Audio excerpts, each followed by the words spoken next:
जय जय रघुवीर समर्थ गणेश शारदा शैव सद्गुरु सज्जन सखा आराध्य दैवतं मूल्यं सर्वमे रघुनंदन कृपा कटाक्षाचिया किरणे मोह समुद्राचे आटणे घडे जय त्या श्रीकृष्णे वंदू तया ते श्रीराम जयांचे करिता स्मरण होय सकल विद्येचे अधिकरण ते वंदू या श्री चरण श्री गुरूंचे जय जय रघुवीर समर्थ।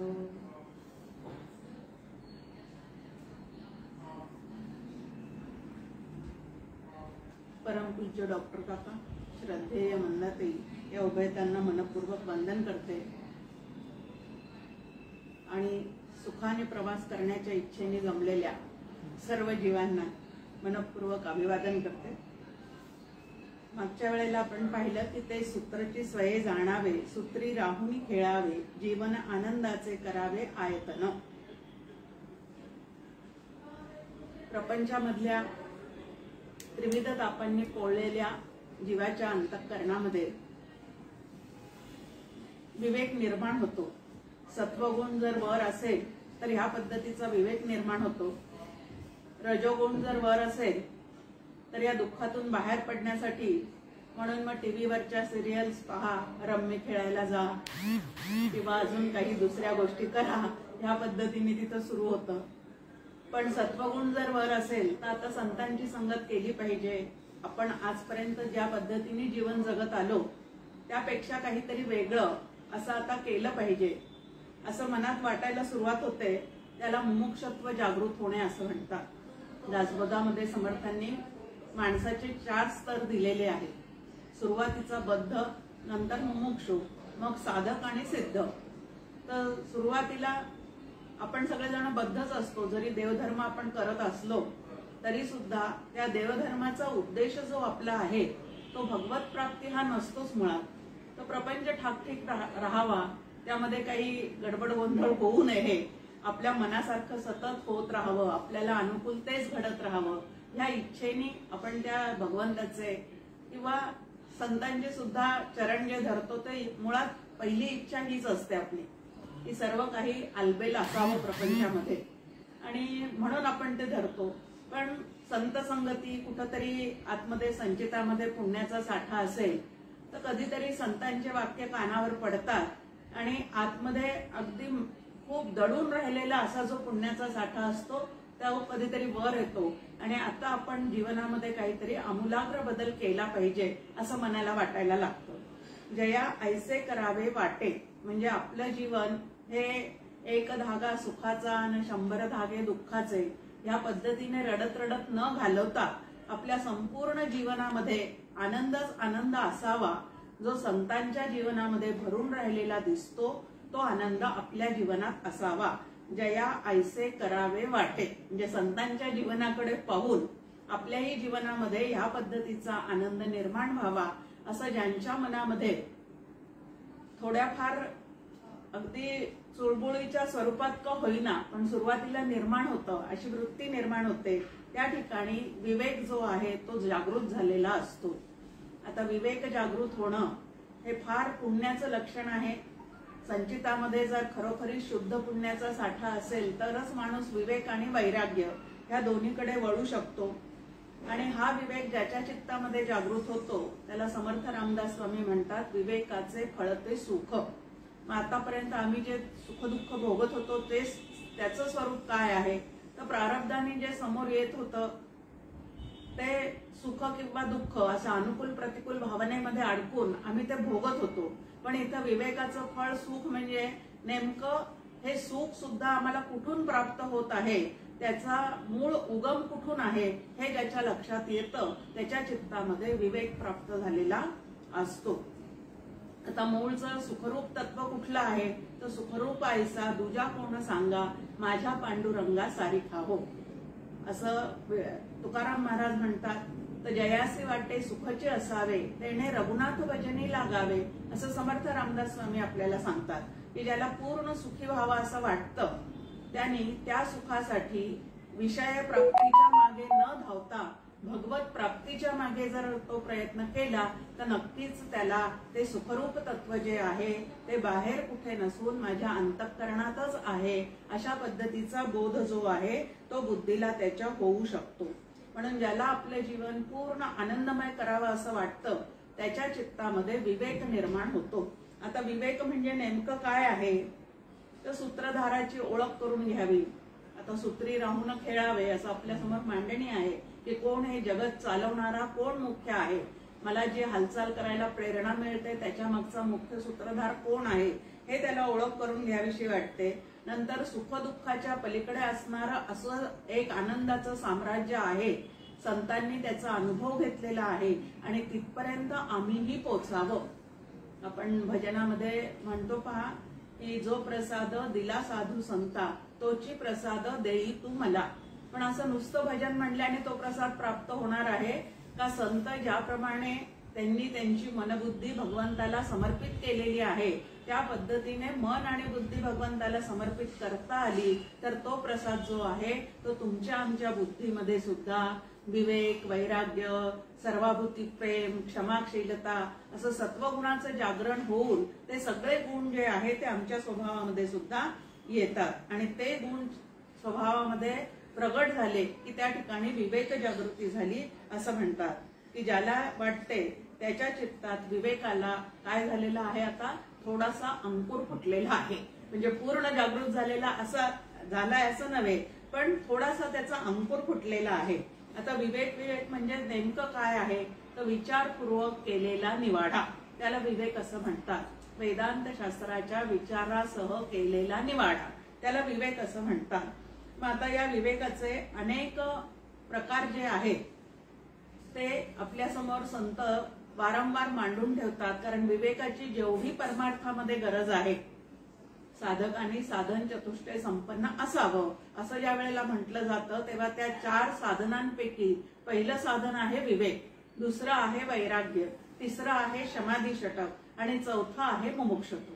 मग ज्याच्या चित्तात थोडाही विवेक प्रगट झाला त्याला नंतर मोक्षाची तळमळ लागते म्हणजे तो मुमुक्षु होतो. म्हणजे बद्धाकडून आता मुमुक्षत्वाकडे जी आहे ती त्याची वाटचाल त्या ठिकाणी सुरू होऊन जाते. मग आता विवेक म्हणजे काय तर 2 गोष्टी समोर आल्यानंतर त्यातलं चांगलं काय वाईट काय, सत्य काय असत्य काय, नित्य काय अनित्य काय याची व्यवस्थित ओळख करून घेऊन जे नित्य आहे, सत्य आहे, चांगलं आहे त्याची स्वतःच्या जीवनासाठी निवड करून असत्य गोष्टी ज्या आहेत, वाईट गोष्टी ज्या आहेत त्यांचा त्याग करण्याकडे असलेली प्रवृत्ती त्याला काय म्हटलेलं आहे तर विवेक असं म्हटलेलं आहे. आता या विवेकाचे प्रकार किती आहेत तर आपल्या समोर आहे एक प्रापंचिक विवेक. प्रपंचामध्ये सुद्धा विवेक पाहिजेच कारण विवेक नसेल म्हणजे चांगलं काय वाईट काय याची जर खरोखरीच ओळख नसेल आम्हाला तर आम्हाला योग्य निर्णय जे आहे ते घेता येत नाही आणि निर्णय जर चुकला तर सगळंच पुढचं गणित जे आहे ते आमचं चुकून जातं. गणितामध्ये आपण पाहतो की एखादं उदाहरण सोडवायचं असेल तर पहिली रीत त्याची मांडणी जर चुकली तर शेवटपर्यंत त्याचं उत्तर येतच नाही. पण पहिली मांडणी जर व्यवस्थित करता आली तर मग शेवटचं उत्तर जे आहे ते बरोबर जसं यायला पाहिजे तसं या ठिकाणी आलेलं असतं. आता एक व्यावहारिक विवेक आहे. या व्यावहारिक विवेकामध्ये आमचे मुलं त्यानंतर मुली हे जर उपवर झाले तर त्यांच्यासाठी आम्हाला वधू किंवा वर याचं काय करावं लागतं तर संशोधन करावं लागतं. आता तिथं जर आमचा तो विवेक नसेल तर हल्ली हा आई वडिलांना विवेक करावाच लागत नाही कारण तेच त्यांचे जोडीदार जे आहे ते घेऊन येतात. पण त्यांनी सुद्धा जोडीदार निवडताना जर त्यांची ती निवड चुकलेली असेल म्हणजेच विवेक चुकलेला असेल तर संसार काही व्यवस्थित त्या ठिकाणी होत नाही. मग आता आपण पाहतो की विवेक त्या ठिकाणी वधूवराचा करायचा म्हणजे नुसतं त्यांच्या रंगरूपाकडे पाहून हा विवेक आहे का. एक जालनापूरकर महाराज म्हणून जालन्याला होते आणि ते एक छान वाक्य सांगायचे नेहमी की पायातला जोडा कंपनी पाहून घेतो मग जीवनाचा जोडा काय फक्त कातडी पाहून करतोस का. आता याचा अर्थ आपल्याला लक्षात येतो की लग्न म्हणजे फक्त दोन व्यक्तीचं असतं असं नाही, तर दोन कुटुंबांचे एकत्रीकरण त्या ठिकाणी व्हावं लागतं. मग त्या कुटुंब आपल्या बरोबरीचं आहे की नाही, ते आपल्या मुलीला सामावून घेतील की नाही, किंवा ती मुलगी आपल्या घरात आल्यावर आपल्याला सामावून घेईल की नाही, थोडंफार जर मिळतं जुळतं असेल तर ते सगळं संसार छान होतो. पण अजिबातच दोन्हीकडच्या संस्कारामध्ये खूपच तफावत असेल तर मात्र ती निवड आमची पूर्णपणे चुकलेली असते. आता आपण पाहतो सध्या की वधू-वरांची निवड करत असताना आंतरजातीय विवाहाला खूप प्रतिष्ठा प्राप्त झालेली आहे. अगदी सुरुवातीला ते खूपच छान वाटतं, पण स्वतःची मुलं होतात तेव्हा मग त्या माझ्या जातीसारखं त्यांना वाढवायचं का तुझ्या जातीसारखं त्यांना वाढवायचं, ह्या पद्धतीच्या कलहाला एक नवीन आमंत्रण त्या ठिकाणी मिळून जातं. आणि खाण्यापिण्याच्या सवयी भिन्न असतात, रीतिरिवाज सगळे भिन्न असतात आणि त्यामुळे त्यांच्यामध्ये आता विवाह कशासाठी करायचा असतो तर अत्यंत आनंदाने संसार करण्यासाठी. पूर्वी म्हणायचे पहा, ती आता नांदायला गेली. नांदायला गेली शब्दाचा अर्थ काय, त्या ठिकाणी आनंद निर्माण करायला गेली आणि स्वतःही आनंदरूप व्हायला गेली. पण हल्ली म्हणावं लागतं त्या ठिकाणी ती भांडायला गेली. आता नांदणं वेगळं आणि भांडणं वेगळं. हा कशासाठी आहे तर संस्काराचा हा परिणाम आहे. आता पूर्ण स्वतःचे संस्कार 20-25 वर्ष ते घट्ट झाल्यावर मुली नंतर सासरी येतात आणि त्यामुळे स्वतःमध्ये बदल घडवून आणणं किंवा इतरांशी ऍडजस्ट होणं, ह्या गोष्टी ज्या आहेत त्या अत्यंत त्या ठिकाणी काय होऊन जातात, कमी होऊन जातात. म्हणून व्यावहारिक विवेक इथं जर ती निवड करण्याची गोष्ट आमची जर चुकलेली असेल तर जन्मभर त्याचा पश्चाताप जो आहे तो मात्र करावा लागतो. त्यानंतर घर बांधण्याचा आम्ही संकल्प केला.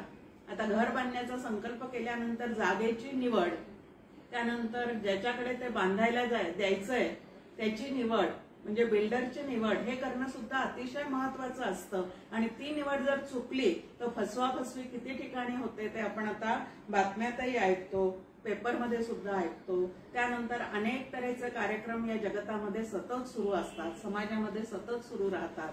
पण मी कुठल्या कार्यक्रमाला जावं ह्याची निवड सुद्धा मला करता आली पाहिजे. नाही तर अनेक ठिकाणी अनेक गोष्टी चाललेल्या आहेत आणि तेवढ्या सगळ्या मी एकटी करत राहील म्हटलं तर ते कदापिही शक्य होत नाही. म्हणून कुठल्या कार्यक्रमाला मी जायचं, कुठं माझं भलं होणार आहे हे सुद्धा करताना त्याची निवड करावी लागते. आता नैतिक निवड म्हणून एक व्यवहारातली आपल्या समोर ठेवलेली आहे. आता मतदान करताना हा नैतिक विवेकाचा भाग आपल्या समोर येतो की आपल्या धर्माला पुढे नेणारे कोण आहेत, मागे खेचणारे कोण आहेत, त्यांचं त्या ठिकाणी आपण विचार करावा लागतो. कायदेशीर काय आहे, बेकायदेशीर काय आहे, व्यवहार करताना तो भाग पाहावा लागतो. कोणावर निष्ठा ठेवायची आहे ह्याचं सुद्धा काय करावा लागतो तर विवेक करावा लागतो. नाहीतर मिर्झा राजे जयसिंग याची निष्ठा कोणावर बसलेली होती, औरंगजेबावर बसलेली होती. त्याचे परिणाम कोणाला भोगावे लागलेले आहेत, सगळ्यांनाच. आता आपल्या धर्मामध्ये सांगितलेलं आहे की राजा हा विष्णूचा अवतार असतो. आता हे अगदी बरोबर आहे की राजा हा विष्णूचा अवतार असतो, कारण संपूर्ण प्रजेचं तो काय करत असतो, तो पालन करत असतो. पण औरंगजेब सारखा किंवा मुसलमानांसारखा राजा, इंग्रजांसारखा राजा तो आमच्या भारतीयांचं काय कल्याण करणार आहे, म्हणून त्यांना विष्णू समान मानणं हे चूक आहे की नाही. मग कुठे कुठला विवेक वापरायचा ते सुद्धा तुम्हाला आम्हाला लक्षात घ्यावं लागतं. पण पारमार्थिक विवेक जो आहे, आता आपलं जीवन आनंदाचं आयतन करायचं असेल म्हणजे आपलं जीवन संपूर्ण आनंदाने आपल्याला भरून जीवन जगायचं असेल तर पारमार्थिक विवेक करण्याची अत्यंत गरज आहे. आणि तो पारमार्थिक विवेक शंकराचार्यांनी आपल्याला एका वाक्यामध्ये, श्लोकाच्या एका चरणामध्ये सांगून दिलेला आहे. ब्रह्म सत्य जगन मिथ्या जीवो ब्रह्मैव नापराहा. की ब्रह्म नावाचं तत्व सद्यस्थितीमध्ये तुम्हाला ते दिसत नसलं, भासत नसलं, जाणवत नसलं, तेच मी आहे असा बुद्धीचा निश्चय जरी झालेला नसला तरी सुद्धा ब्रह्म आणि जग या दोन गोष्टी ज्या वेळेला आमच्या समोर येतात त्यावेळेला ब्रह्म सत्य आहे आणि जग जे आहे ते पूर्णपणे परिवर्तनशील आहे. त्यानंतर ते अनिर्वचनीय आहे आणि म्हणून त्यागण्यास योग्य आहे. आता जगाचा विचार श्रेष्ठ का ब्रह्माचा विचार श्रेष्ठ, मला आनंद रूपात्वाकडे कुठला विचार घेऊन जाणार आहे. म्हणून माझ्या मनात चाललेले जे विचार आहेत त्यांची दिशा बरोबर कुठं ठेवायची आहे ते तुम्हाला आम्हाला लक्षात आलं पाहिजे. तुकाराम महाराजांचा एक अभंग आपल्या समोर आहे. समचरण दृष्टी विटेवरी साजिरी, तेथे माझी हरिवृत्ती राहो. की अंतःकरणाच्या आमच्या ज्या 4 वृत्ती आहेत ना, त्या सदैव भगवंताच्या चरणाकडे म्हणजे भगवंताच्या विचाराकडे प्रवाहित झाल्या पाहिजे. जसं आपण पाहतो की होकायंत्र कायम काय दाखवतं, उत्तर दिशा दाखवतं. त्याप्रमाणे तुमचं आमचं विचारचिंतन जे आहे ते कायम ते भगवंताची दिशा त्याला दाखवावी लागते. मनाचं एक स्वरूप सांगितलेलं आहे 16 स्वरूपापैकी, त्यामध्ये एक आहे की मनाला दिशा दाखवावी लागते. मना सज्जना भक्ती पंथेची जावे, ही त्याला दाखवलेली दिशा आहे. की कितीही कसेही प्रसंग येऊ दे, कितीही प्रतिकूल काळ आमच्या जीवनामध्ये येऊ दे, पण परमेश्वराचे चरण अजिबात सोडायचे नाही.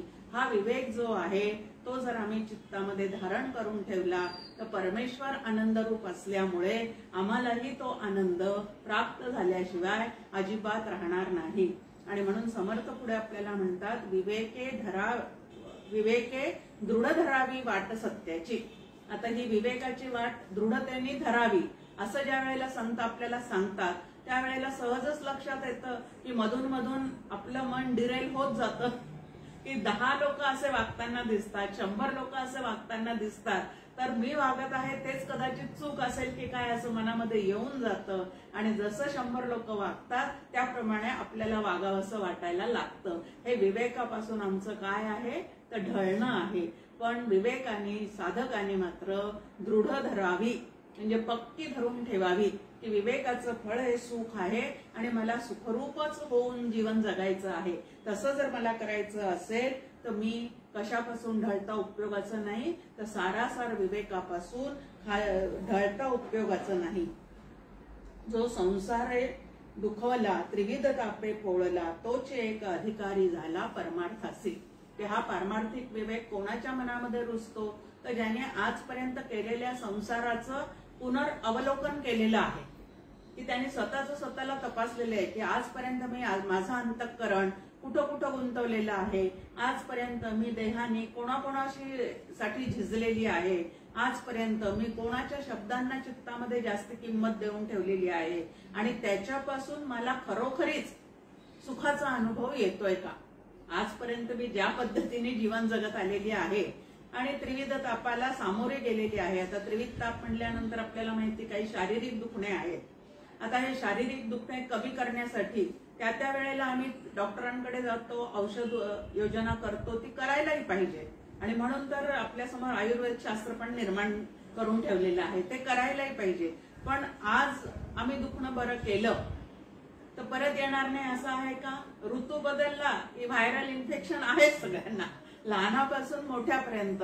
मग आता व्यावहारिक सत्तेत जे उपाय करायला पाहिजेत ते करून सुद्धा हे देहाचं दुखणं जे आहे ते शमणारं जसं आहे औषध गोळ्या घेऊन, तसं परत परत उद्भवणारं सुद्धा आहे.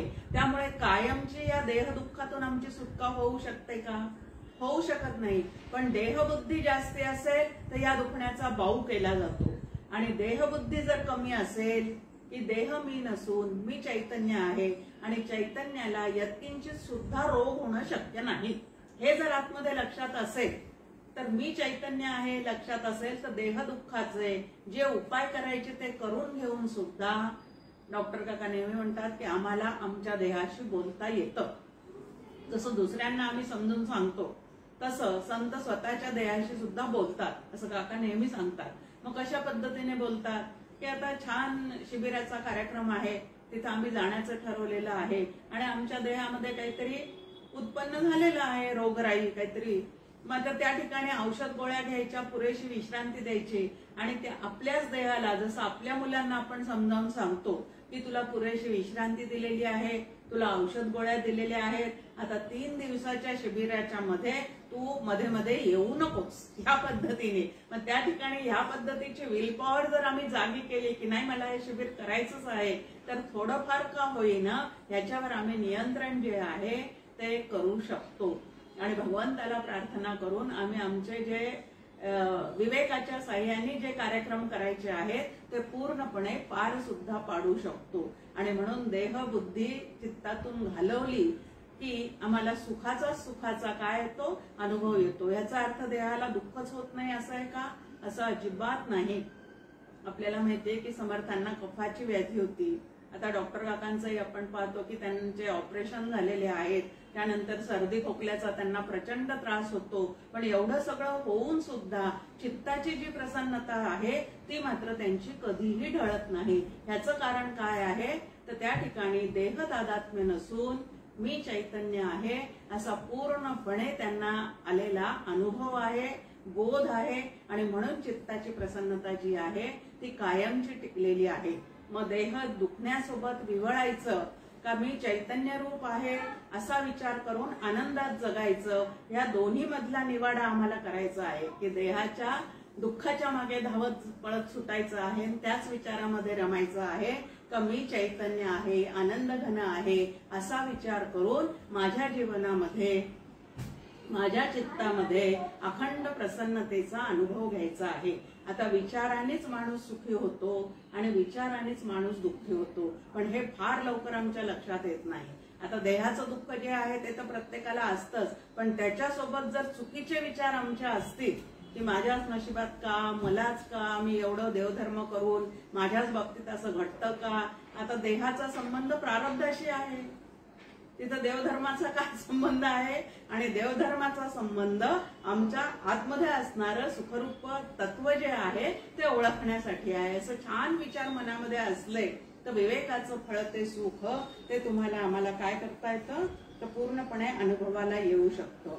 आता जसं देह दुःखाचं आपण म्हणलं तसं जगताविषयी कडून म्हणजे देह जरी आम्ही असलो तरी या जगताशी अखंड संबंध आहे. देह मी नाही हे कळलं तरी सुद्धा या जगतामध्ये राहूनच आम्हाला जीवनाचा प्रवास जो आहे तो पूर्णपणे निभवायचा असतो. मग आता हे जगत आणि जगताकडून येणाऱ्या सर्व गोष्टी जर आम्ही सत्य मानल्या तर दुसरं दुःखाचा प्रकार म्हणजे त्याला आधिभौतिक दुःख म्हटलेलं आहे. मग ते आधिभौतिक दुःख जे आहे ते जगताकडून आम्हाला प्राप्त होत जातं, पण या जगताच्या गोष्टीला किती किंमत द्यायची? जग त्रिगुणांनी भरलेलं आहे, माझा स्वभावही त्रिगुणात्मक आहे, त्यामुळे गुणागुणांची टक्कर जी आहे म्हणजे स्वभावामधला जो भेद आहे तो प्रत्येकाच्या ठिकाणी राहणारच आहे. पण हा भेद ज्याच्या सत्तेवर तुमच्या आमच्या अनुभवाला येतो ते चैतन्य मात्र दोन्ही व्यक्तीच्या आतमध्ये तेच आहे. मग या उपाधी माझी गुप्त चैतन्य असे सर्वगत ते तत्वज्ञ संत स्वीकारिती. ह्या पद्धतीने आम्हालाही त्रिगुण बाजूला सारून आतलं गुणातीत तत्व पाहण्याची जर सवय लागली तर आधिभौतिक ताप जो आहे तोही चित्तातला आम्हाला काय करता येतो तर कमी करता येतो. जितकं जगाला सत्यत्व द्यावं तितकं तो आधिभौतिकाचा त्रास जास्तीत जास्त होणार आहे. आणि जग मिथ्या आहे असं सहजच समजून जर घेतलं तर हा त्रास जो आहे तो अगदी नगण्य होणार आहे. आणि मग जगात जे काही घडतं ते फक्त घटना एवढं ते कळणार आहे अंतःकरणाला, पण त्याच्यातून भरपूर सुखदुःखाच्या लाटा निर्माण झाल्याच पाहिजेत आणि त्या आमच्या अंतःकरणावर आदळल्याच पाहिजेत असं मात्र अजिबात नाही. मग आता या जगतातल्या गोष्टी सुद्धा आम्हाला दूर करता येतात काही. आता एखाद्याशी अजिबात पटत नसेल तर घर सोडून जाणं हा एक भाग त्याच्या ठिकाणी, कमी बोलणं हाही भाग त्याच्या ठिकाणी होऊ शकतो. पण असं तरी आम्ही कुटुंबापासून किती दूर जाऊ शकतो? शरीरापासून दूर गेलो तरी मनातून या कुटुंबियांपासून दूर जाणं इतकं सोपं आहे का? त्याच्यापेक्षा आहे तिथं जुळवून घेऊन राहणं हे काय आहे तर हा विवेक आहे. म्हणून प्रत्येक ठिकाणी विवेकाची गरज आहे. परनाळी पाहून चाली असं समर्थांचे एक आहे की ह्या पानावरून त्या पानावर जर आळीला जायचं असेल तर ती आधी पुढचा आधार शोधल्याशिवाय मागचा आधार सोडत नाही. मग आता तिच्याजवळ सुद्धा एवढा विवेक आहे आणि हाच विवेक क्रोधाच्या भरात जर आम्ही डावलून टाकला आणि नको त्या गोष्टीचे निर्णय घेऊन बसलो तर पश्चातापाची वेळ कोणावर आहे? आमच्यावरच आहे. मग या पद्धतीची फजिती आपण करून घेऊ नये. मग या त्रिविध तापापासून सुटका करून घेण्यासाठीचे विचार आपल्या समोर वेदांत शास्त्रांनी छान पद्धतीने दिलेले आहेत. संतांनी ते सोप्या भाषेत आमच्या समोर सांगितलेले आहेत. मग माझे विचार आणि संतांचे विचार ह्यामध्ये कोणाच्या विचारांची निवड करून जीवन जगायचं ह्याचं क्रियमान स्वातंत्र्य त्याचा विवेक केलं की आमचं जीवन सुखरूप आहे. आणि वासनेनुसारी माझ्या मनात येईल तसंच मी जर विचार करत राहिले तर दुःखाशिवाय मला दुसऱ्या कशाचाही अनुभव येऊ शकत नाही. आणि म्हणून त्रिविध तापांनी जो पोळला तो, आता आपण तेच सुरुवातीला म्हटलं की जर सत्वगुण असेल तर आता नवीन पद्धतीने संतांच्या पद्धतीने जीवन जगायला आणि विचार करायला पाहिजे हे त्या सत्वगुणी माणसाला कळेल. पण रजोगुणी माणूस असेल तर या त्रिविध तापातून सुटका करून घेण्यासाठी तो भलत्याच मार्गाने जातो आणि तिकडं गेल्यानंतर सुद्धा सुख सुख म्हणत आहे दुःख ठाकून आले. दारूच्या पहिल्या गोटाला त्याला खूप सुख वाटत असेल, पण नंतर त्याचे जे परिणाम आहेत, पत्ते खेळताना जे पैसे जर मिळत असतील तर त्याला सुख वाटत असेल, पण जेव्हा एका क्षणी सगळे जवळचे पैसे जातात तेव्हा सुख सुख म्हणत आहे दुःख ठाकून आले. मग बाहेरच्या गोष्टीकडे आम्ही धावत गेलो दुःख निवारणासाठी तर त्याचे परिणाम काही चांगले नाही. पण संतांच्या मागे आणि देवाच्या मागे जर सुखरूप होण्यासाठी गेलो तर परमार्थामध्ये कुठलीही गोष्ट वाया जात नाही. जो जो की जे परमार्थ लावो तो तो पावे सिद्धी ते, असं समर्थांनी आपल्याला आश्वासन देऊन ठेवलेलं आहे की परमार्थामध्ये मात्र कधीही आमचं नुकसान होणे शक्य नाही. पण तोही विवेकाने करावा लागतो. येणार आहे हळूहळू गोष्टी, परमार्थामध्ये सुद्धा विवेक जो आहे तो असावाच लागतो. तिसरा ताप आपल्याजवळ शुभ आणि अशुभ कल्पना. कशामुळे या कल्पना आमच्या खूप लहानपणापासून त्या पद्धतीने घरातल्या मोठ्या माणसांनी सांगितलेलं कानावर पडलेलं असतं, त्यामुळे पालीने चुकचूक केली तरी आम्हाला काहीतरी अशुभ घडणार वाटतं. बाहेर जाताना देवाचा फोटो वाऱ्याने हलून पडलेला असतो, पण आम्हाला वाटतं तो नेमका मी बाहेर जाताना पडला, मग आता काहीतरी वाईट होणार. या पद्धतीने ह्या चुकीच्या कल्पना. आता वास्तविक पाहता देव नावाचं तत्व फुटणारं नाही, तटणारं नाही हे जर आम्हाला आधीच माहिती असेल तर या छोट्या छोट्या गोष्टींनी आमचं मन जे आहे ते खच्ची होणार नाही. आणि म्हणून माझ्या कल्पना आणि वेदांत शास्त्रांनी सांगितलेले सिद्धांत यांच्यामध्ये कोणाला जास्ती आम्ही धरून राहायचं आहे ह्याचा विवेक जो आहे तो आपल्याला करता आला पाहिजे. आता आपल्या समोर आहे की पुढे म्हटलेलं आहे की हा विवेक प्रगट होण्यासाठी काय करावं आणि हे आता मायेतून सुटका करून घ्यायची याच्यासाठी काय करावं. ज्ञानेश्वर माऊलींची छान ओवी आपल्या समोर आहे. येथे एकची लीला तरले जे सर्व भावे मज भजले तर या ऐलीच थडी सरले माया जाळ. की ज्या माईक गोष्टीपासून त्याला सत्यत्व दिल्यामुळे आम्हाला सुखदुःखाचे अनुभव येतात ते स्वरूप जर आम्हाला बाजूला करता येत नसेल स्वतःच्या ह्याच्याने, कोणालाच करता येत नाही, पण देव जो आहे तो त्या मायेचा पती असल्यामुळे त्याचं भजन जितकं जास्ती करू तितकं ती माया जी आहे ती आमच्या चित्तातून काय होत जाईल तर कमी कमी होत जाईल. आणि मग सर्व भावाने माझं भजन करा असं भगवंत म्हणतात. आता सर्व भावाने करा म्हणतात त्या ठिकाणी आपल्याला दोन पद्धतीने पाहता येतं. एक आहे की त्वमेव माताच पिता त्वमेव, ह्या पद्धतीने माझा गुरु बंधू माता पिता सगळं काही भगवंतच आहे, सगळं काही माझे गुरुच आहे, ह्या पद्धतीने एक प्रकारे भजन करता येतं.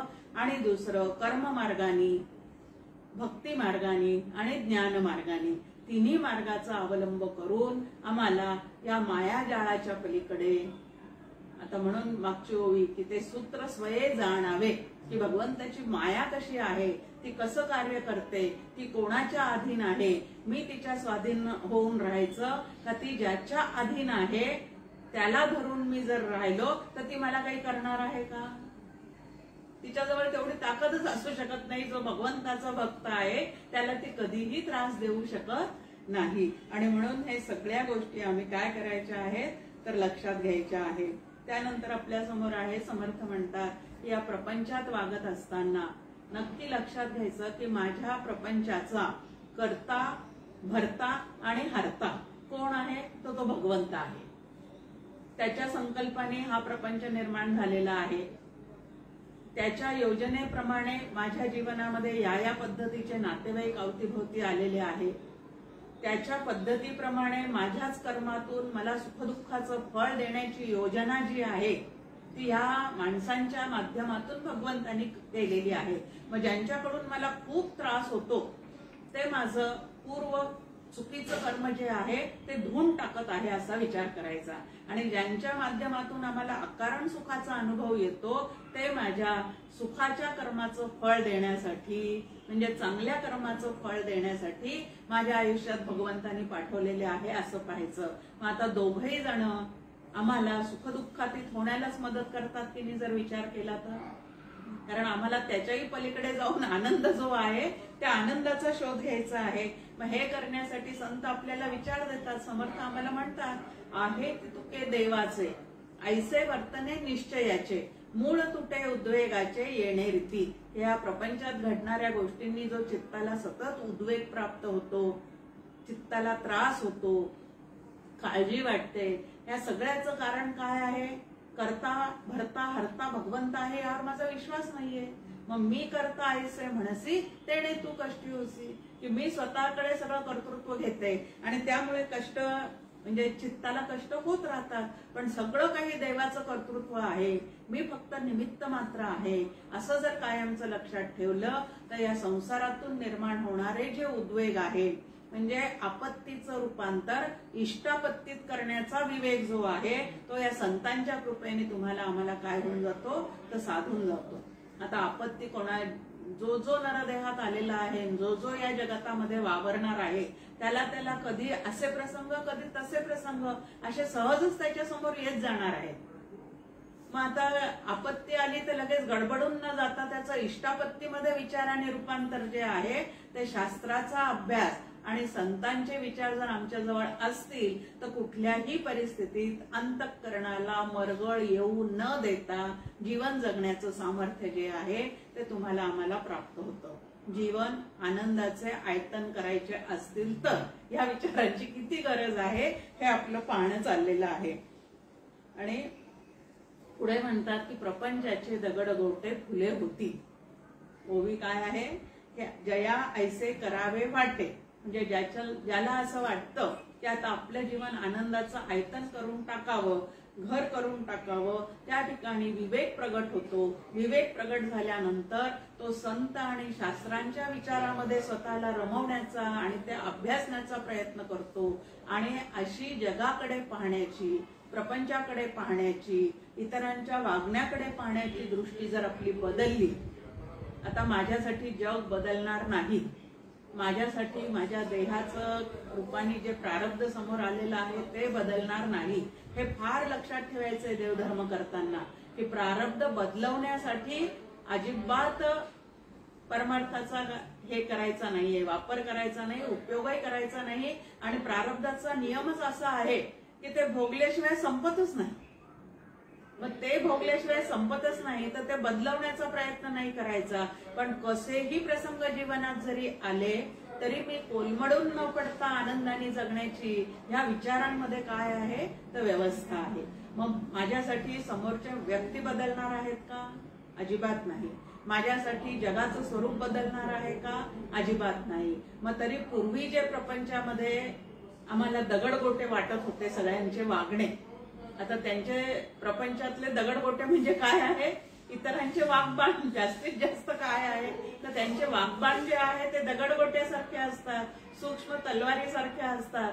जो बोलतो त्याला त्या ठिकाणी त्याचं लक्षातही राहत नाही, पण जिथं ते पोचतात तिथं मात्र काय होऊन जाते, कायमची एक जखम जी आहे ती होऊन जाते. आणि म्हणून वाणीवर नियंत्रण. आणि म्हणून भगवंताकडे समर्थांनी मागितलेलं आहे, कोमल वाचा दे रे राम.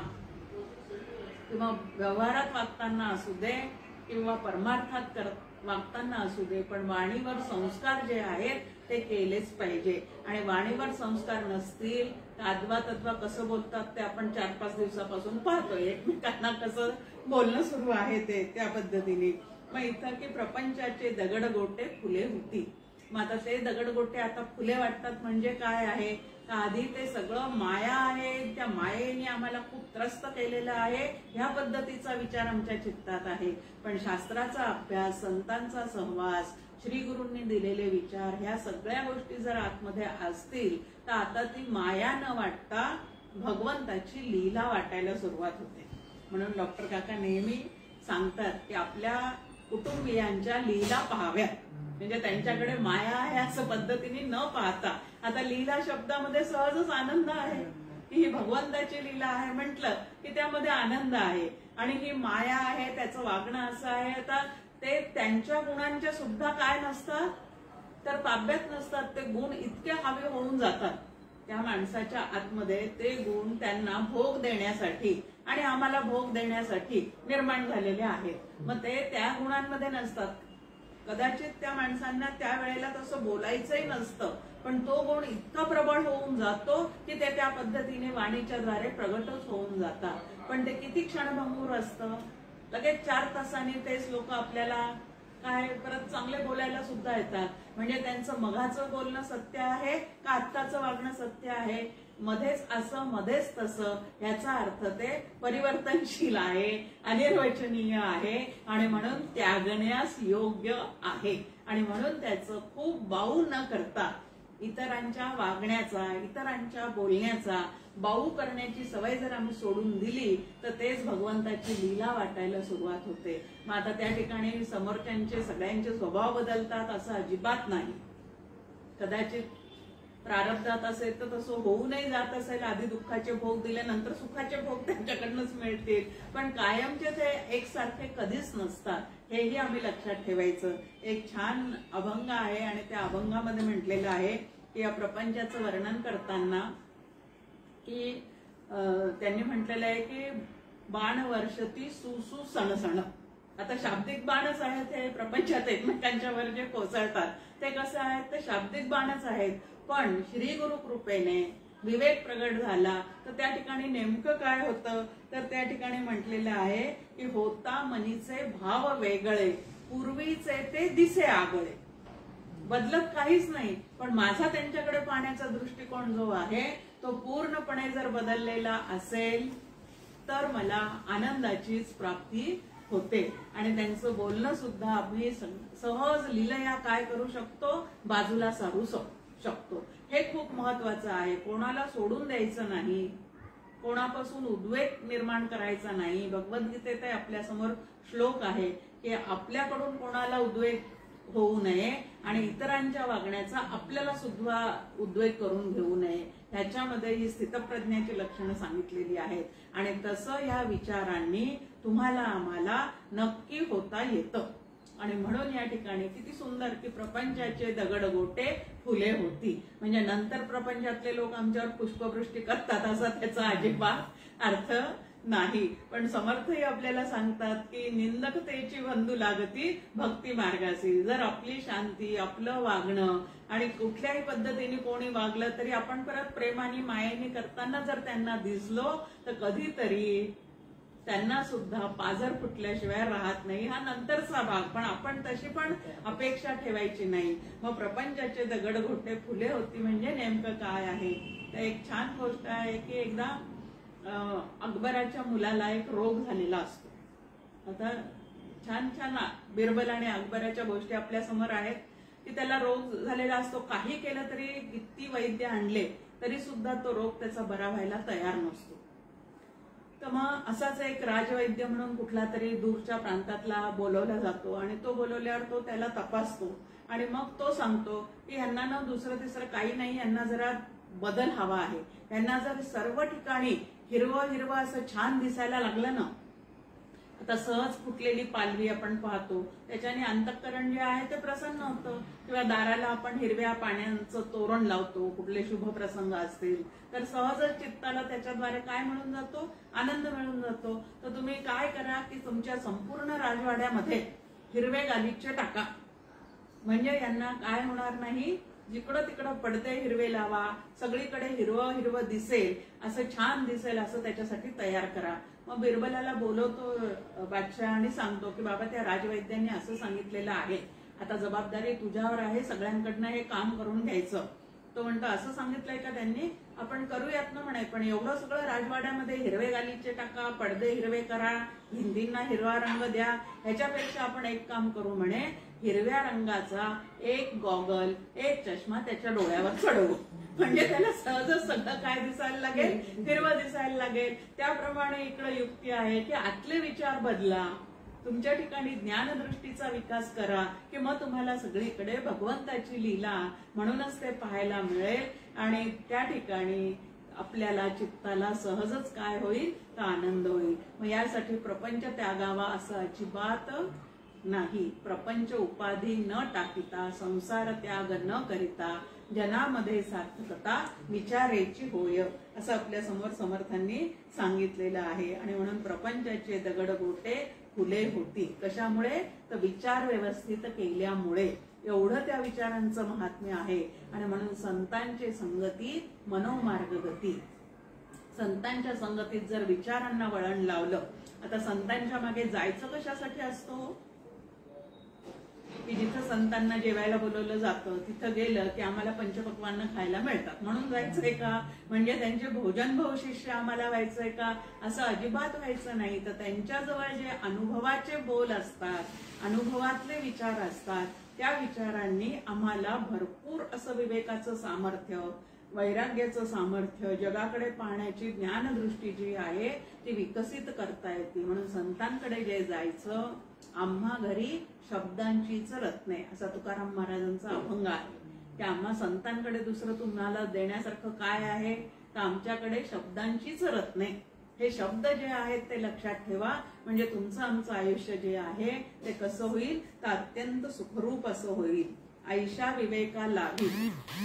आता कुठंतरी त्या पुण्यप्राप्तीच्या उदयामुळे आतमध्ये पुण्यप्राप्ती आहे, कुठंतरी पुण्याचा साठा आहे आणि म्हणून असं मनामध्ये मुमुक्षत्वाचा विचार जागृत झाला म्हणजे विवेक जागृत झाला. पण ऐशा विवेका लागी श्री गुरु करावा लगबगी. पुढची साधना आपल्याला सांगता येते या ठिकाणी की असा विवेक उत्पन्न झाल्यानंतर आपल्याच मनाने भक्ती किंवा परमार्थ असं न करता श्री गुरूंकडनं मार्गदर्शन. आणि इथं लगबग करा सांगितलेलं आहे.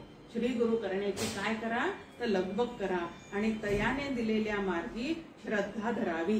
की विवेक जागृत झाल्यानंतर कोणाच्या वचनावर भरोसा ठेवावा, कोणाचे शब्द ऐकावेत, कोणी दिलेल्या साधनेप्रमाणे आम्ही पूर्ण जीवनाचा प्रवास सुखाचा होण्यासाठी काय पद्धतीने विचार करावेत, ह्याच्यासाठी काय करा तर श्री गुरु करावा.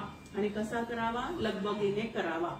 आता या श्री गुरु करण्याच्या सुद्धा आमच्या पद्धती आहेत. कशा कशा पद्धती आहेत, शास्त्राने सांगितलेलं आहे ना म्हणून आम्ही करून टाकला.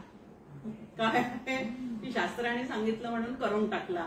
आमच्या कुटुंबातल्या सगळ्यांनीच घेतला ना त्यामुळे हे आमच्या पूर्ण कुटुंबाचेच गुरु आहेत म्हणून करून टाकला.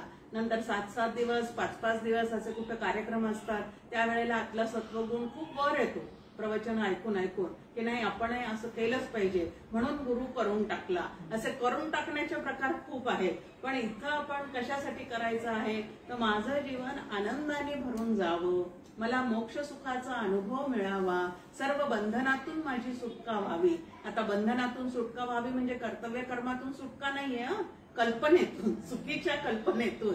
मी देह आहे, जग सत्य आहे आणि त्यानंतर मी कर्ता भोक्ता आहे. या 3 कल्पनांचं जे आमच्यावर बंधन आहे त्या बंधनातून मोकळं होऊन अत्यंत आनंदाने जीवन जगता यावं म्हणून आम्हाला काय करायचं आहे तर या ठिकाणी आम्हाला सांगितलंय की गुरु करायचा आहे. मग ऐशा विवेका लागी म्हणजे हा विवेक दृढ व्हावा.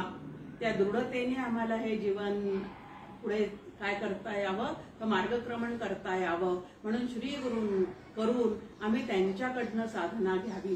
डॉक्टर काका नेहमी सांगतात की स्वबुद्धीच्या गाढवावर बसून परमार्थ करू नये. आता स्वबुद्धीच्या गाढवावर बसून परमार्थ करू नये म्हणजे काय तर मानवी बुद्धी जी आहे ती सहजच कशी आहे तर 4 दोषांनी युक्त आहे. भ्रम, प्रमाद, कर्णापाटव आणि विप्रलिप्सा असे 4 दोष त्या बुद्धीला सहजच आहेत. एक जे आहे ते तसं न दिसता त्याच्यापेक्षा काहीतरी विपरीत दिसणं. दुसरं निषिद्ध गोष्ट करण्याकडचा कल. कितीही कोणी सांगितलं तरी आमचं मन ऐकतच नाही, नको त्या गोष्टी करायला लागतं. मग त्याला निषिद्ध गोष्टी करण्याचा कल. त्यानंतर शास्त्राचा अभ्यास चालू आहे, संतांचे प्रवचन ऐकणं चाललेलं आहे पण त्यातून मला पाहिजे तोच अर्थ मी काढणार. त्याला विप्रलिप्सा दोष असं म्हणतात की मला पाहिजे तोच अर्थ मी काढणार, त्यात खरा त्याचा आशय काय आहे ते आम्ही लक्षात घेत नाही, पण मला पाहिजे तेवढाच त्याचा जो अर्थ आहे तो काढतो. आणि ते चौथा करणं पाठव म्हणजे मला हे जमणारच नाही असं वाटणं. आता वास्तविक पाहता परमार्थाचा प्रांत पूर्णपणे हाताळताना किंवा त्या मार्गाने जाताना अहम गंडही नको आणि न्यून गंडही नको. म्हणजे फाजील आत्मविश्वास नको की मी माझं करेन, मला कोणाची गरज नाही, असं करूनही परमार्थ सिद्धीला नेता येत नाही. आणि मला काही जमणारच नाही, मी खूप अपराधी आहे, मी खूप पापी आहे, असं स्वतःला सारखं ताडण करत राहणं, असा न्यूनगंड सुद्धा या परमार्थामध्ये चालत नाही. अहमगंडही नको, न्यूनगंडही नको, तर एकदम नॉर्मल असून आम्ही ते पूर्ण परमार्थ सिद्धीला नेला पाहिजे. मग आता श्री गुरु करावा लगबगी आणि तयाने दिलेल्या मार्गी श्रद्धा धरावी. आता आपल्या समोर आहे की खरोखरीच श्री गुरु करण्याची आवश्यकता आहे का. तर आपण व्यवहारात पाहतो की कुठलीही विद्या जर तुम्हाला आम्हाला अवगत करायची असेल तर ती गुरुशिवाय प्राप्त होते का. अजिबात नाही. पहिला गुरु तर आपल्याला आपली माता सांगितलेली आहे, दुसरा गुरु पिता सांगितलेला आहे, तिसरा गुरु जो शाळेतलं शिक्षण देतो तो सांगितलेला आहे, आणि चौथा मोक्ष गुरु आहे. समर्थांनी तर गुरु लक्षण आपल्या समोर कितीतरी, त्यामध्ये कितीतरी गुरुचे प्रकार सांगितलेले आहेत. तंत्र गुरु आहे, मंत्र गुरु आहे, यंत्र गुरु आहे. आणि पुढे समर्थ म्हणतात मिळाले तरी असे करू नये. का करू नये, तर मोक्ष गुरु हाच खरा गुरु आहे की जो आम्हाला अविद्येतून पूर्णपणे बाजूला काढू शकतो, जो भ्रांत अवस्थेतून आम्हाला पूर्णपणे बाजूला काढू शकतो, जो आमच्या प्रपंचाविषयीची आसक्ती कमी करतो, तो खरा सद्गुरु आहे. जो प्रपंचाची लालसाच वाढवतो, त्याच्याही चित्तात तेच असेल तर तो तसंच करणार आहे. मग ते खरं गुरु पण आहे का, तर ते खरं गुरु पण नाही. मग कोणतीही विद्या प्राप्त करून घेताना जर व्यवहारातही गुरुची आवश्यकता आहेच आहे, तर हा तर एकदम अज्ञात प्रांत आहे. विद्या म्हणजे नेमकं काय आहे, तर जे आम्हाला ज्ञात नाही, जे आम्हाला अज्ञात आहे ते ज्ञात करून देण्याचं जे काम करतं त्याला विद्या असं म्हणतात. मग ती विद्या जर आम्हाला प्राप्त करायची तर व्यवहारातली एखादी गोष्ट शिकण्यासाठी सुद्धा आम्हाला कोण लागतो, तर कोणीतरी मार्गदर्शक लागतो. कुठलंही मग नृत्य शिकायचं असेल तरी त्या ठिकाणी नृत्य शिकवणारा गुरु आहे, गायन शिकायचं असेल तर गायनाची कला अवगत असणारा गुरु आहे. शाळेत जाताना आम्हाला डिग्री मिळेपर्यंत गुरुंची रांग लागली असते, म्हणजे ते सुद्धा आमचे काय आहे, तो गुरु आहे. मग विद्या म्हणजे काय, तर ज्ञान. आणि ज्ञान म्हणजे काय आहे, तर अज्ञात पदार्थांची ओळख करून घेणे, जे आम्हाला माहिती नाही ते माहिती करून घेणे. आता हे जर व्यवहारातल्या गोष्टी माहिती करून घेण्यासाठी जर आम्हाला जाणत्याची संगत धरावी लागती, तर परमार्थ हा पूर्ण सूक्ष्माचा प्रांत आहे. त्याच्या कोटी गुणे विचार अध्यात्म ग्रंथी. समर्थ आपल्याला म्हणतात ह्या अद्वैताचं ज्ञान करून घेण्यासाठी गुरुची आवश्यकता आहेच. त्याच्याशिवाय ते द्वैत म्हणजे काय, अद्वैत आमचं जर स्वरूपच आहे तर त्याच्यापासून आम्ही बाजूला का पडलो, ह्या सगळ्या गोष्टी ज्या आहेत त्या आम्हाला कोण समजून सांगणार. बरं, आमचे संशय किती आहेत, ईश्वराविषयी संशय आहे, आमच्या कर्माविषयी संशय आहे, त्यानंतर आमच्या वाटेला येणाऱ्या फळांविषयी आम्हाला संशय आहे. या सगळ्या संशयाचं निराकरण करण्याचं सामर्थ्य श्री गुरूंजवळ असतं. आणि निसंशय ज्ञान प्राप्त करायचं असेल तर श्री गुरूंशिवाय काय नाहीये, तर पर्याय नाहीये. मग अज्ञात प्रदेशात प्रवास करताना सुद्धा आपल्याला जर एखादा वाटाड्या लागतो, तर हा सूक्ष्मातला प्रांत चोखाळताना आम्हाला सद्गुरूंची आवश्यकता आहे की नाही, तर निश्चितच आहे. आपण पाहतो एखादा अज्ञात स्थळी, आता मोठे मोठे शहरं आहेत आणि त्यानंतर ते गुगल मॅप निघालेला आहे, GPS, त्या ठिकाणी आपण ते नकाशा दाखवतो आम्हाला, इकडं वळा तिकडं वळा. तसं हे संत जे आहेत ते सूक्ष्म तत्वाचे काय आहेत, तर GPS आहेत आमचे, त्यांचे ग्रंथ आणि त्यांचे विचार जे आहेत, कशा कशा मार्गाने तुम्ही तिथपर्यंत पोहोचू शकता हे संत. मग तुम्हाला कर्म मार्गाने जायचं असेल तर कसा प्रवास करावा लागेल, तुम्हाला भक्ती मार्गाने जायचं असेल तर कसं मनाची ठेवण असली पाहिजे, तुम्हाला ज्ञान मार्गाने जायचं असेल तर कसा विचार केला पाहिजे, हे सगळं संत जे आहे ते आमचे वाटाडे आहेत. आणि म्हणून सद्गुरु जो आहे तो केलाच पाहिजे. समर्थ आपल्याला म्हणतात की सद्गुरु वीण जन्म निर्फळ, सद्गुरु वीण दुःख सकळ, सद्गुरु वाचून तळमळ जाणार नाही. ईश्वर भेटीची जी तळमळ आहे ना, ती सद्गुरूंशिवाय कधीही आपली पूर्ण होऊ शकत नाही. गुरु गोविंद दोऊ खडे आपल्या समोर आहे कबीरांचं, की कोणाचे चरण धरू. मग त्या ठिकाणी देव काय म्हणतो की तुला मी देव आहे असं ज्यांनी शिकवलं त्याचे चरण धर.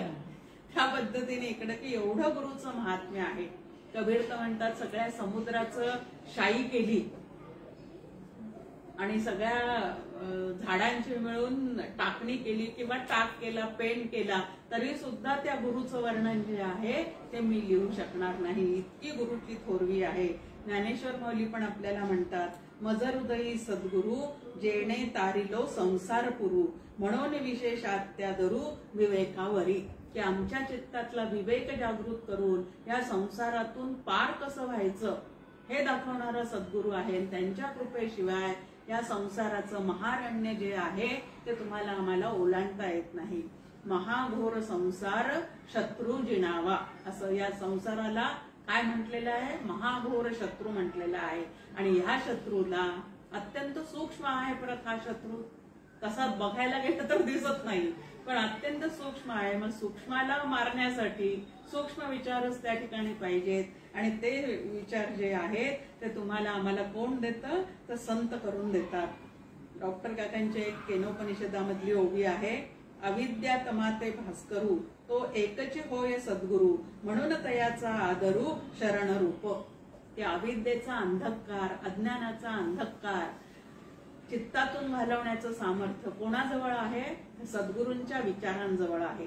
आपण दरवेळेला प्रवचनाच्या आधी एक ज्ञानेश्वरीतली ओवी म्हणतो, त्या ठिकाणी सकल विद्येचे अधिकरण ही ब्रह्मविद्या कोणाच्या आश्रयाने राहती, तर श्री गुरूंच्या आश्रयाने राहती. मग नुसत्या ग्रंथाने आम्हाला ते जमणार नाही का. आता ग्रंथातले विचार ज्याच्या आचरणात आहेत त्याच्याकडून ते शब्द जर आमच्यापर्यंत पोहोचले तर आम्हाला नक्कीच बदलायला लगेच काय होऊन जातं, त्या ठिकाणी प्रेरणा मिळते. पण नुसते ग्रंथ वाचून तशी प्रेरणा मिळणं, कारण ग्रंथ शेवटी कशा आहेत, जड आहेत आणि श्री गुरु कसे आहेत, ते चेतन आहेत. मग चेतनाकडनंच आम्हाला व्यवस्थित धडे जे आहेत ते मिळू शकतात. आणि म्हणून अविद्या तमाते भास्करू तो एकचे होय सद्गुरू. खरा सद्गुरू कोण आहे, जो आमच्या चित्तातली अविद्या अज्ञान नाहीस करण्याचे विचार आम्हाला देतो, तो खरा सद्गुरू. एकाची नोट दोन करून देणारा, आमच्या मनातले भाव ओळखणारा, काहीतरी चमत्कार करून दाखवणारा, असं काही असतं आम्हाला दिसतं सगळीकडे. मग आता ते सुद्धा काही जण करताना दिसतात म्हणजे ते सगळेच बंधू आहेत असं आहे का, असं पण असू शकत नाही.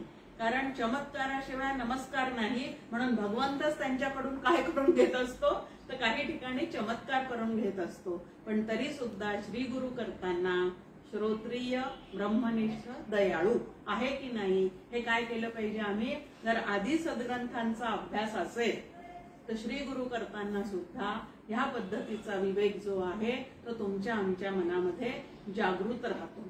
नाथ महाराजांनी श्री गुरुचं खूप सुंदर वर्णन आपल्या समोर केलेलं आहे.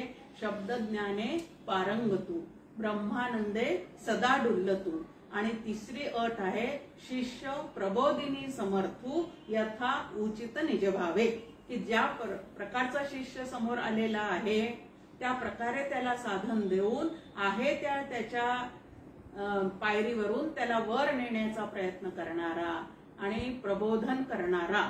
काही आपल्याला असेही संत दिसतात की ते स्वतः पूर्णपणे जीवनमुक्त झालेले आहेत, पण प्रबोधन करण्यासाठी जे मन लागतं ते मात्र त्या ठिकाणी त्यांच्याजवळ उपलब्ध नसतं, कारण ते उन्मनी अवस्थेत कायम राहणारे असतात. मग असे आमचे शंका निरसन करू शकतील का.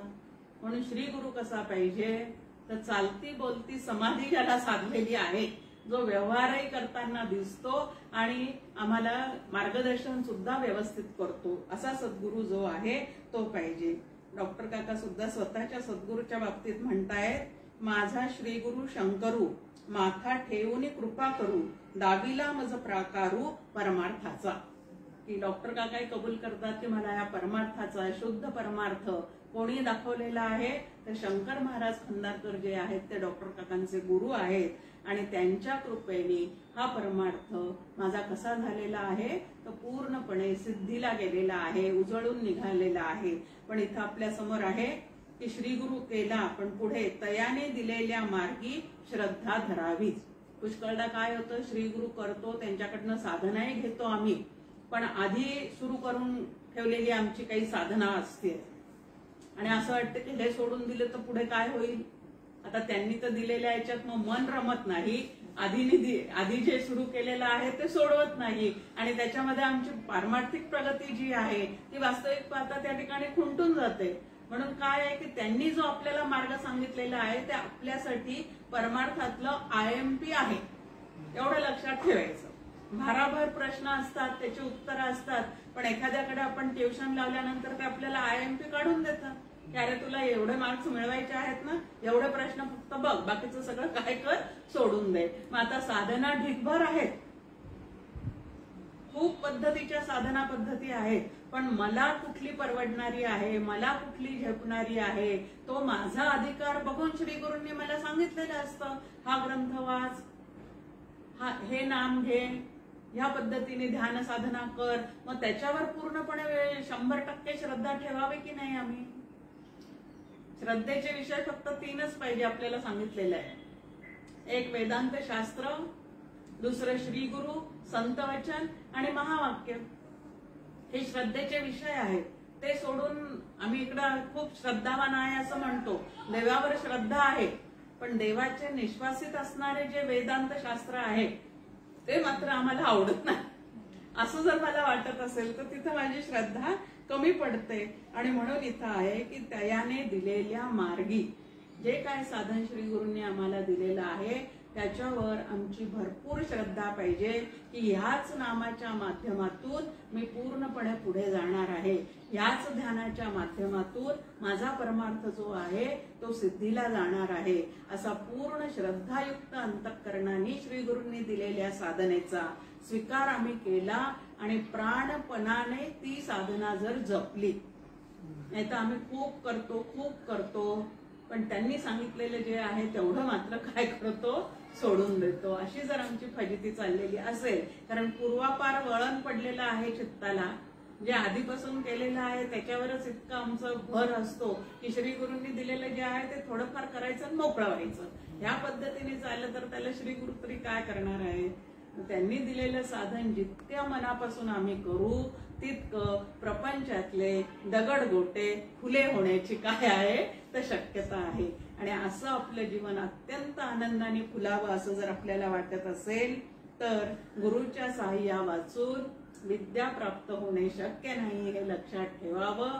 श्री गुरु अत्यंत मनापासून करावेत, मोक्ष मिळवण्यासाठी करावेत आणि त्यांनी दिलेली साधना जी आहे ती प्राणपणाने जपावी. जय जय रघुवीर.